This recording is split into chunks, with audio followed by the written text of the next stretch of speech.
are you listening to? Straight Talk with Kim and Carolyn.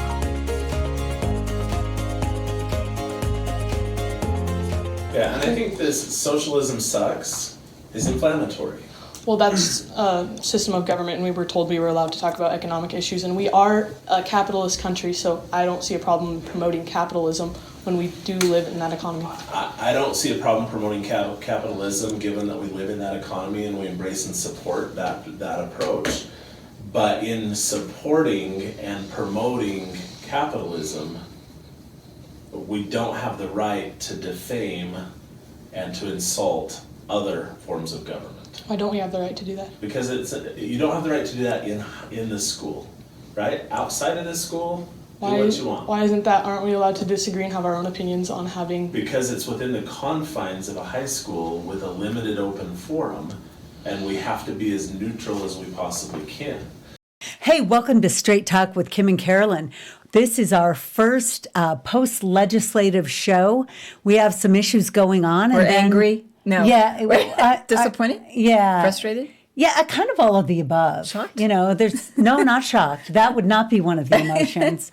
Yeah, but, sadly same. Yeah. A lot going on. And we have an interesting guest on tonight. It is a student from Copper Hills High School who, Matthew Parkinson, who had a free speech issue out there. This keeps repeating. Yes, it does. Itself. This is like The Walking Dead. I mean, it's like the zombies of issues that, why can't we get free speech right in our state? Yeah, I think it's because people want to shut down some speech. I've got no other reason other than that, Kim. Well, but let's be clear, though. So Matt had some very offensive speech. And so maybe there is some limit to if speech is particularly offensive. Especially in a school. Like, so what? Capitalism is good. Capitalism is good. Oh, yeah, I think that's universally offensive. Yeah. And dangerous. In China. Yeah. But we are in the United States of America. So anyway. Well, sometimes we have to be reminded that we live in the United States of America. And okay, so let's bring Matt on. Matt, tell us what happened, because I have kids that go to Copper Hills, and one of them came home and said, "Mom, you're never going to believe this," and that pushed some of my buttons. Anyway, tell us what happened. So we were set up at lunch with a table for our Turning Point chapter at Copper Hills. Which is permitted, right? Yeah, it was completely permitted. We had full permission, and our advisor told us that we were okay to go ahead and set up everything. So then, so on Monday, we set up and everything went fine. We got a lot of signups and everything went great. No one complained. And then on Wednesday, we set up, did the same thing, had our Socialism Sucks posters up and our Capitalism Conserves the Environment posters up, and the assistant principal, Mrs. Einzinga, she comes up to me and she asks who is in charge of the group, and I said I'm the president, and she pulls me aside and she explains to me that she wanted us to take down our Socialism Sucks sign because it was negative language towards another side, and she didn't feel that it was appropriate to be sharing for the student body. And then so then I asked her, I was like, okay, at this point I was okay being cooperative, and I was just like, okay, are there any other signs that you'd like us to take down? And then she's like, well, the Capitalism Conserves the Environment doesn't show both sides either. So she claimed that we needed to take that down. And then I said, okay, are our posters that say I'll always love America okay? And she said that she would rather us not put those up because they still, again, didn't represent both sides. So I mean, I didn't ask this, but I'm genuinely curious if it's okay to put Always Love America posters up if we had Hate America posters too. That's a question I really would like to ask. Okay, so what happened from there? Oh, and by the way, can I just interject real quick that it is a state law in Utah that public schools teach capitalism as the foundational economic system of America. Like, that high school is supposed to teach the virtues of capitalism and that it is our economic system and why it works. And they are not commanded to teach the virtues of socialism. Right. So it's not a two-sided. It's not a two-sided coin. Right. According to the law. Yeah. Yeah. Okay. So then a few minutes after that, she's gone, and we thought the problem was dealt with. And then she comes back with another lady from the office who I didn't know who it was. And they informed us that we didn't have permission to be out there, and they were shutting us down. So then I said, okay, we'll clean up and we'll go talk to the principal and we'll see if we can sort this thing out. So we start packing up, and then they started yelling at students around our table to back away from us. And then kids that were coming up to me and my secretary, Elizabeth Anderson, they were coming up to ask what was going on and why we were being shut down. And they yelled at those kids to get away from us like we were violent, offensive criminals or something. And then there was one kid who we gave a poster to. He was walking away, and they proceeded to rip the poster out of his hand and put it back in our box of stuff. Oh my gosh. Okay. Wow. Wow. It Oh my was gosh. sickening what happened. Is there more to this story? Oh my Sadly, there's heavens. more. Oh no. And so we cleaned everything up, and then they took us down into the office. And, we sat in the principal's office for like 20 minutes, and then the principal came in with the guy that's in charge of having club tables at lunch, and then Einzinga, the lady that shut us down. And Mr. Varga, the one that's over club tables at lunch, he told us that we did have permission to be there, and we went through all the proper processes to get out there. And then and I don't remember what the principal's argument was for shutting us down exactly, but I remember it was just like an hour and a half of him dancing around the question like, oh, well, in a coherent public high school, we have to represent both sides and all of the student demographic. Okay, so first of all, let me just share with our audience, you are a sophomore. Yeah, Do you have a driver's license yet? I do. Okay, but not for long. You haven't had a driver's No, license. I got it in January. Okay, you're barely driving, but you get your First Amendment rights, and I think I don't know, some credit to your parents, maybe credit to TPUSA, which that is one of the things TPUSA, Turning Point USA, does, is helps people understand their rights and the virtues of capitalism and free market societies and individual rights, all these kinds of things. So, I mean, kudos to you for first knowing, and then second, asking the right questions. I mean, you asked the right questions. And so I'm just like counting on my fingers how many acts of violations of your First Amendment rights. But what is your understanding of what your rights are regarding free speech in a public school? So my understanding was it's a public building. I know it's not publicly owned, it's owned by the school district, but it was my understanding that all of our rights applied at a school just as anywhere else, as long as we're not calling to violence or threatening anyone, just like anywhere else would be. Right. And to take up real estate during lunch, you have an understanding that your club must be treated the same as other clubs as far as access and being able to promote your message. So what do you have to say about the assertion that you're supposed to give both viewpoints or give an opposing viewpoints? I mean, where else does that happen? I think it's completely wrong. I mean, the Black Student Union Club doesn't have to show propaganda promoting white people, or the LGBTQ plus club. They don't have to present agenda promoting straight people. Yeah. And then all of a sudden, when we start a club that's very obviously conservative leaning, I mean, Turning Point can't and doesn't draw party lines, but it's not a secret that they're not a uniting group. It's pretty conservative, and it's pretty divisive so far as people get offended far too easily at what they have to say. Right. And I think it was wrong that we have to show both sides, but none of the other clubs do. Well, and let me say, too, I think that description from Matt was interesting, because his perception is, and I think the perception of many of us is, that those are conservative principles, they are not. They are constitutionally Right. based principles. And I have to remind people that the Constitution and the principles contained within it were the negotiated point that two disparate sides came to. The Constitution was the middle. So the fact that we now consider the Constitution to be far right tells us how It's sickening. absolutely radical the left has become.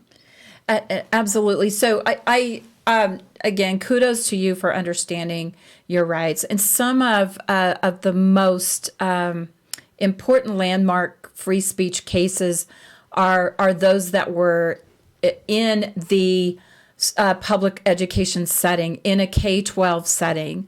And I'm not sure if you're familiar with that, but on a recent podcast, we talked about this free speech in the public forum. Really, a lot of those SCOTUS cases arose from the Tinker case with wearing an armband protest, with various Davis versus Monroe Board of Education that established really I don't want to say limits. It's really establishing the breadth of free speech, and in America, it is almost limitless, our freedom to express ourselves, except for extremely few things like violence and threats, intimidation, harassment, obscenity. Other than those very few things, we have full free speech rights, including in the academic setting, in the school setting. And the school can establish limits on reasonable time, place, and manner. But the school did establish that in saying that clubs may set up their tables during lunch for recruitment of members, for activity. What are your goals? Why did you have a table set up in the first place?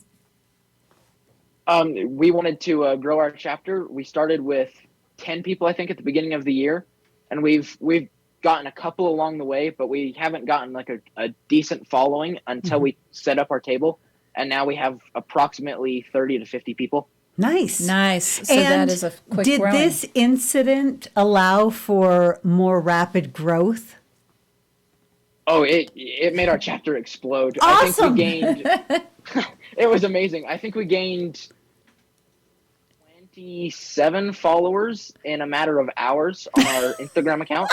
So ironically, this. the incident with the school shutting you down actually proved the one of the tenets of TPUSA and how important free speech rights are. Okay, so Carolyn, we have to do this. Yeah, Anybody okay. who's listening to this podcast, this is a high school group, again, started by Matt. Yes. Almost instantly gets trouble with the administration, who wants to shut down pro-American, pro-capitalism Yes. messaging. These guys need money. Who wants These guys to need shut money. down constitutionally based messaging Absolutely. as radical? This club, like any high school club, they need funds to do more of what they do, print more posters, get more posters handed Okay, out, can I just make say- more pins, because I need another pin, because, I just need my own pin that says, I love capitalism. Can you arrange that, Matt? But we I need can arrange that. we need our listeners, though, to kick Yes. these guys some money. How can they do that? I'm not entirely sure. I think donating to Turning Point, the national organization, would be the greatest way, because they give us a lot of funding, and they can give us more funding if we need it. So do you have a Facebook or an Instagram?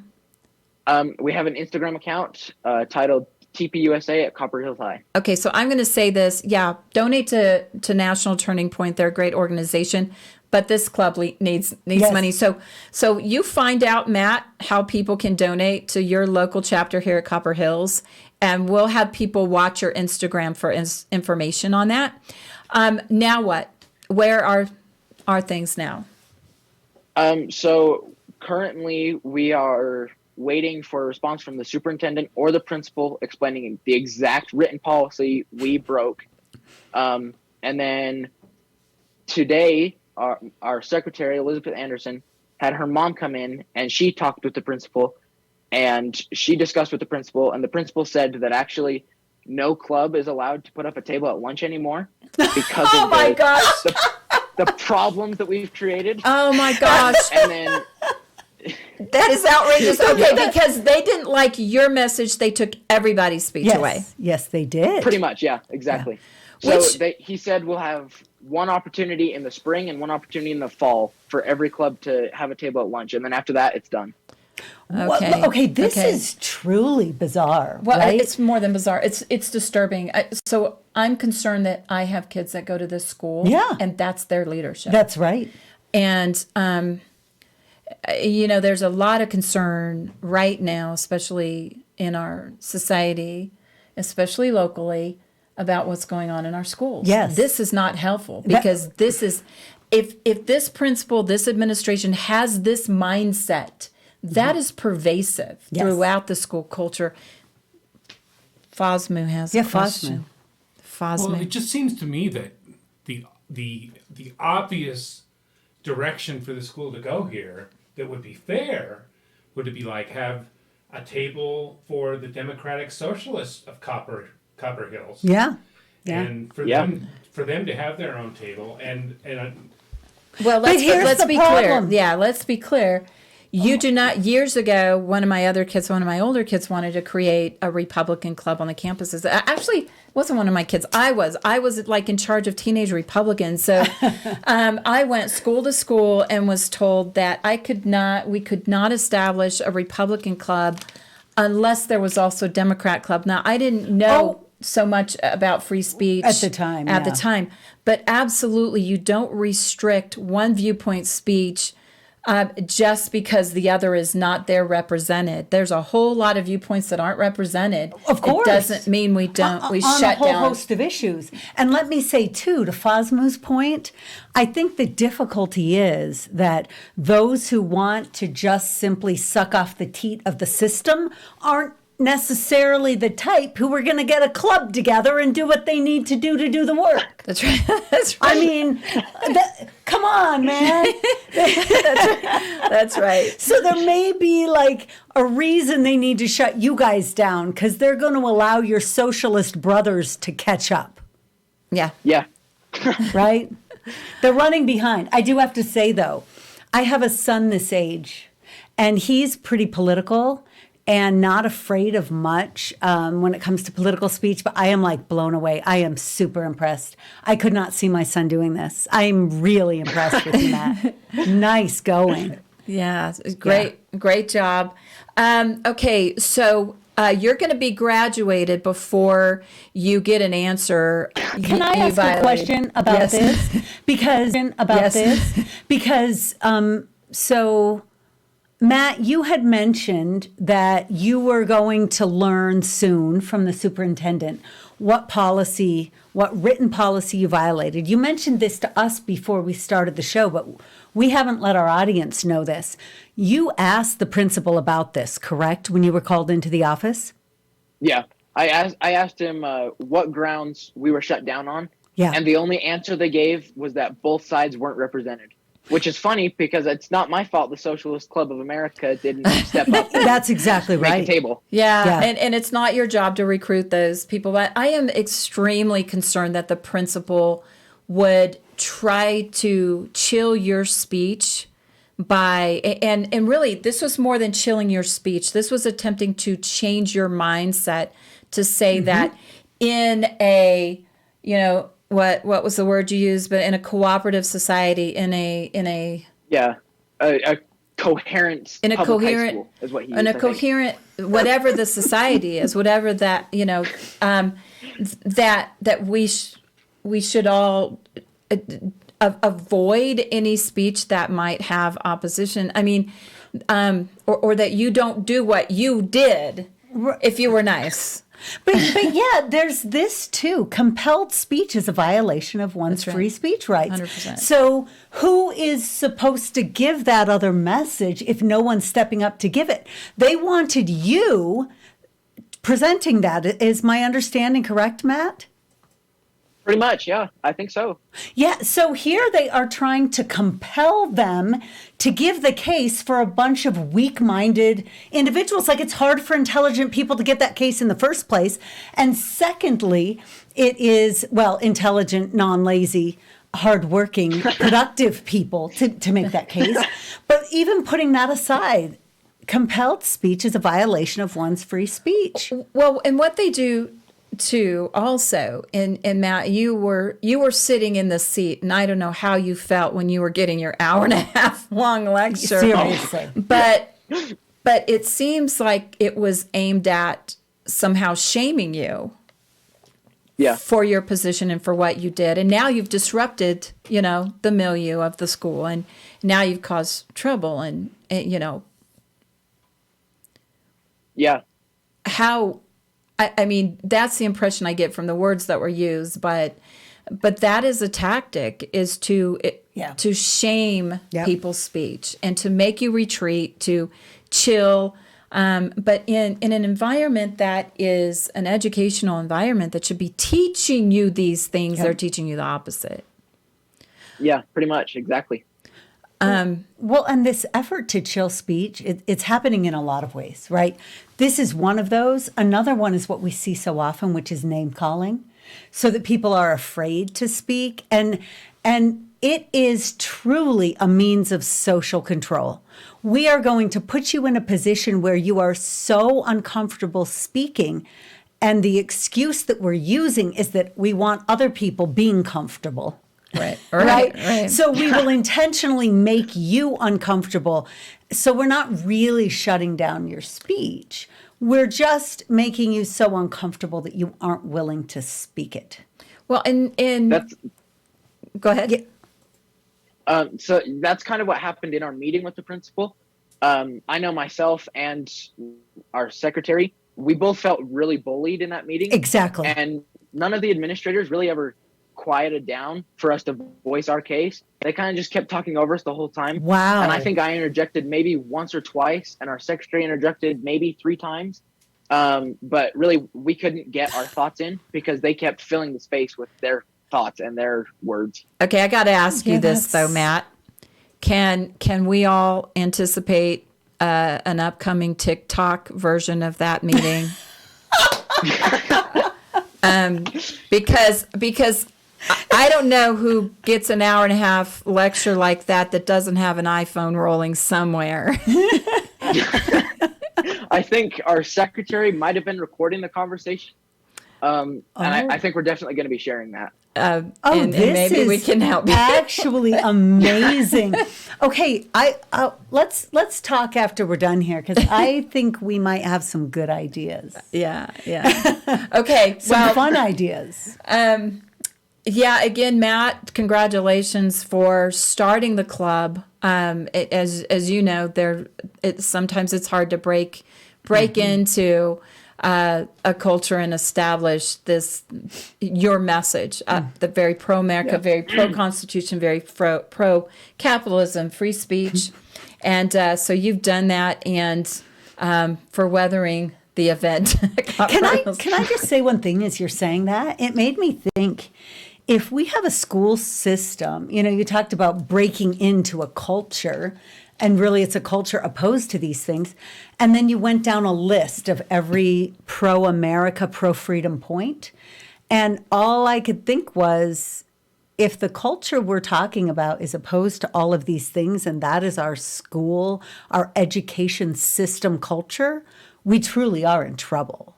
And there's no denying what the reality of the school system is at that point. Well, and maybe that brings up another question, Matt, before we let you go. Is that the only encounter that you've had in your high school and in your public school that is sort of anti-American? I wish I could say that it wasn't, but it's that's definitely not the first, and I can't see it being the last. Just last February, I think, we were in a principal's roundtable with Principal Veazie and all the other club leaders, and he referred to Turning Point USA as a radical Republican group, which was completely sickening. And then, so we went in, my presidency went in, we talked with him, and we asked him why he called us that, why he had to demonize us in front of the whole school like that. And I can't remember the other question we asked him, but we asked him 3 main questions, and he kept dancing around it like, well, Turning Point's website looks very radical to me, or something like that. And Okay, can I just say, I'm so glad that you guys went and asked him those questions. And I've come to the conclusion that the only way to have discussions with people whose ideas don't make sense to me is to ask for definitions of words they're using, right? Because they can seldom define words. Because again, I think the words they use to describe people in groups they disagree with are a part of that social control. Radical, for instance. And ask them to define the words they use and ask them to define their principles, right? And that may not apply in this situation, but, you know, a definition of radical and how you define different groups, some as radical and some as not, and some that I'm certain would fall into his not category, I would categorize as radical, and I would have a definition for that. But none of that matters because this is a government agent, and I'm sorry, however you want to categorize a principal. He is the government agent, and by law, by constitution, by repeated case law, he is required to be content and value neutral. Content and value neutral. So when he describes your club, treats you disparately, I mean, and this is part 2 you're describing. This is extremely concerning, because if he can be that brazenly violative of free speech when it comes to your club, how, you know, where else is this happening to have that kind of level of antagonism toward your point of view as a student? Very, very concerned about that. The principal of a school, as the top government agent of that school, should be the example of upholding free speech rights. I mean, and they tell us that the public school system is supposed to be instilling,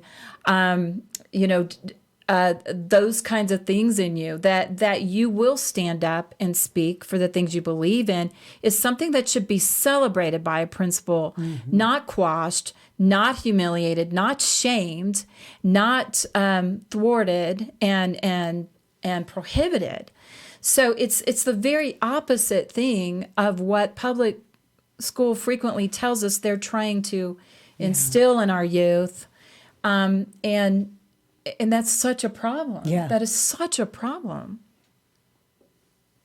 Yeah, it's a huge problem. And it's sickening to me that in our high schools, we can't be teaching students to be proud Americans, and we're catering to this anti-American, anti-capitalist viewpoint that is truly destroying our country and our culture. Yep. Absolutely, 100%. Thank you for saying it. And thank you for doing something that will bring other people along. You know, that is so necessary right now. And, you know, I hate to say it, but a small part of me is glad it happened if it increased your numbers like that. Well, I'm happy it happened too. Okay, we need to have more people join your club over at Copper Hills and just support your club in our community. So tell us again your Instagram account. Our Instagram is TPUSA at Copper Hills High. Any other social media accounts? That is all our public ones. I personally am at Proud Trump Boy. And then I think our vice president is at Man Blake. And then our secretary, you can find her by just searching Elizabeth Anderson on Instagram. Okay, again, we're giving you some homework because you don't have enough. Giving you some homework. No, Kim is giving you some homework. Find out how people can donate, and then we'll encourage our listeners to peek back at Copper Hills at this Instagram account for some instructions on how to donate, because this club needs to be supported. Yeah, and we'll be waiting for the audio or video, whatever it is, from that discussion with the principal. I'm going to be excited. And if there's a dance, Carolyn and I are going to learn it. If there's a Copper Hills TPUSA takedown TikTok, we'll do it. Okay. I mean, wow. Even a satirical reenactment of the meeting would be awesome as well. So. Well, I that's running through my head. I have all kinds of ideas running through my head. But I think as well, it might be worth checking into, Matt, if there's a way that we can even donate to the national organization and earmark it for yours. Yeah, I'll definitely look into that. Okay. And then we'll also post information. If you get us some information, we'll post it on our podcast sites as well. Yeah. So, well, thank you so much. Thanks for starting the club, exercising your voice, taking this on. You've got a future. Thank you. Definitely. Thanks. All righty. Bye-bye. So, yeah, this is a constant issue, isn't it? Constant It is, problem and we have to from government officials. We have to be hypervigilant about it. And, this just does not help the Perception problem that public education is having right now. Right. Yeah. I mean, it really, truly is a little bit horrifying to me. I mean, for me and my kids, I'm constantly correcting some of the things that they're taught along these lines that are not accurate about government and not opinions. The opinions are one thing, but frequently they're even just taught things that are not accurate. They're taught things that are not true. But they are absolutely conditioned to be afraid to speak now. Yes. But you can imagine that because it's happening in the adult world. Yeah. Right? Where our speech is chilled, our speech is shamed. And so here's this, I think this pretty brave young man and that wants to recruit others and then got shut down. And can I say seriously, if an administrator pulled my child into an office and lectured them for an hour and a half without any kind of notification to me, we would have a problem. Yeah, that would be a problem. We would have a very big problem. I have some pretty serious issues there. Oh, 100%. Yeah. Wow. That's unbelievable. And that tells me something too. I've started to see more of this behavior than I've ever seen. And that is adults on the left. I'm seeing it, adults on the left who truly are bullying children inappropriately. Well, bullying children is always inappropriate, okay? Bullying is inappropriate. It's the left that keeps telling us this, and yet they seem to be awfully big purveyors of it. Yeah. And let's be clear, you're not using that word just loosely. There is a definition of bullying. There is a definition. This is it. Yes, and it is I don't like the word, and I seldom use it for the very reason that you just pointed out. It's used for all kinds of things that are not bullying today. And that started about 15 years ago, and it just made me very uncomfortable because I saw how that word would be used to manipulate situations. But I noticed that when we were getting lectures about bullying, there was bullying going on by the people lecturing us. Right. At the time they were lecturing us. I mean, their remarks were bullying frequently. And this is clearly what's going on. And I'll tell you, there was an incident that occurred recently to one of my boys, and it was an adult. I don't know if I mentioned this to you, but it was an adult, and went down and tracked down some kids at night after dark, some middle school kids, to give them a lecture because her son had told them that the boys had said something racist to him. Now these kids are all friends. So anyway, instead of coming to talk to parents, the kids were tracked down in the middle of the night. Well, not the middle of the night, but it was after dark. And she was in a vehicle and the kids were out walking. And I got a text saying, this occurred. I just wanted you to know, but it's okay. I talked to your son. It wasn't racist. Oh, you talked to my son first. And I thought, whoa. So I went and had a conversation with my son, and who's really a super sweet kid. And literally what was said is that this boy looked like another boy. You know, hey, you look like a kid at my school. Turns out they're the same race. And it was based on some mannerisms and the way that they dress and the way that they look. But that was considered by this boy to be racist. Now, that's not normal.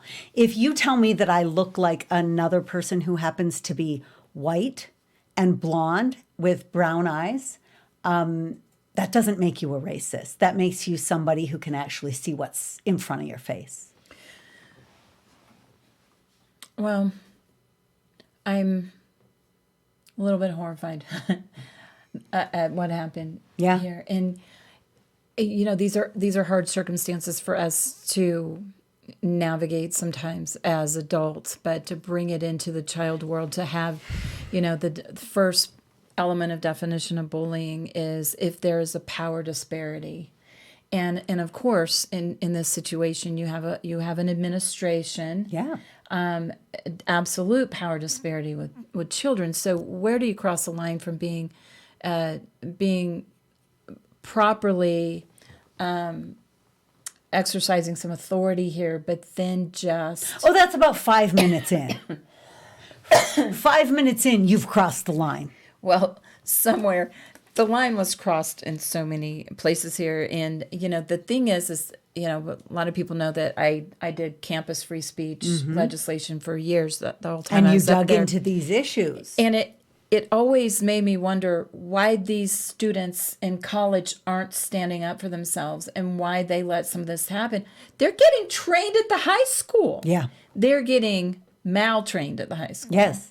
And they're being conditioned by the adults, some of the adults around them in their lives, right? If their parents aren't like Matt's parents or like we are as parents, like this little boy I told you about, if the parents are full of the leftist victim mentality, then you're going to see a lot of bad behavior, and you're also from the children trained that way, and you're also going to see bad behavior from the adults in their interactions with children. Right. There's a complete lack of respect, or even, which is funny to me as well, because the power dynamic is something that's been pushed on us for a couple decades as being the root of all evil in a number of other contexts. And it turns out it's something that's consistently happening from the people who've been screaming about it for 40 years. Right, right. Yeah. Well, this was an amazing kid. Yes. But we're going to have to follow him too Yes. for a while. But Yeah. This needs to be fixed. Yeah. And it needs, I mean. And, how do you fix this? You know, I'm not one to kind of call out what somebody needs to do for their, you know, penance or whatever. But absolutely there's some correction that needs to happen here. Absolutely there's some apologies and public apologies. This was done publicly.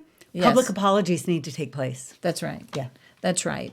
And some retraining. I mean, so I actually made a call to the district on this. Oh, good. Because I'm that concerned. My kids are also subject That's to right. that same Yes. administration. So Give me whatever. Is it Jordan District? This is Jordan School District.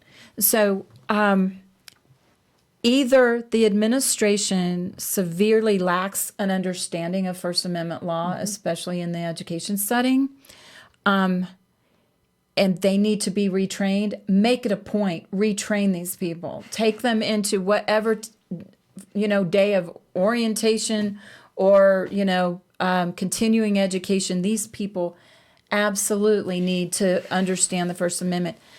Either that or they know it and they just brazenly violate it. And I think that's a worse problem because you have no respect for your students. And I don't know what the case is. And as the district pointed out, maybe there's a third option, but no, this happened. Yeah, what and would it be happened the out third of option? It Did they give that to you? No, but they either did it out of ignorance or they did it out of a willingness to violate.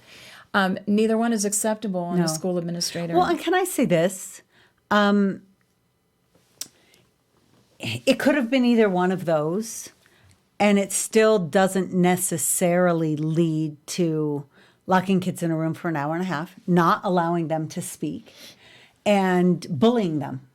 A bunch of adults in the room bullying high school children. Okay, but these are also the guardians of children's social emotional help. Yes, because they may not be getting sufficient help at home, we've been told. No, but they are the guardians of Yes. of children's social and emotional strength and health. And so anyway, I don't want to rag on this administration too much more, but I think we have a clear violation, a serious violation. And I think that's the point that we need to make tonight is understanding what your rights are, but also not letting people get away with this. This needs to be corrected. This is now going on almost a week ago that this happened. Wow. Or it was several days ago. And there's still not a written several days rule ago that has been shown. Nobody has answered these students' questions, which absolutely they have a right to know. When you have had a corrective action taken against you by your school, Yep. You absolutely have the right to know what it is you did. And if it takes you a week to identify there's a what the problem there, rule too. is, then we know that the action was taken Without an understanding of the rule. Right, because even if they can dig one up at this point, Create one. they didn't know it at the time they took the action. Yeah, and this is this is a fundamental. This is a fundamental. So Yeah. there's a whole world of mistakes that people can make, but this is foundational. Yeah. To respecting constitutional rights of students. Yes, and respecting students. Right. I mean, that's where I was going to say, that's where I was going to go.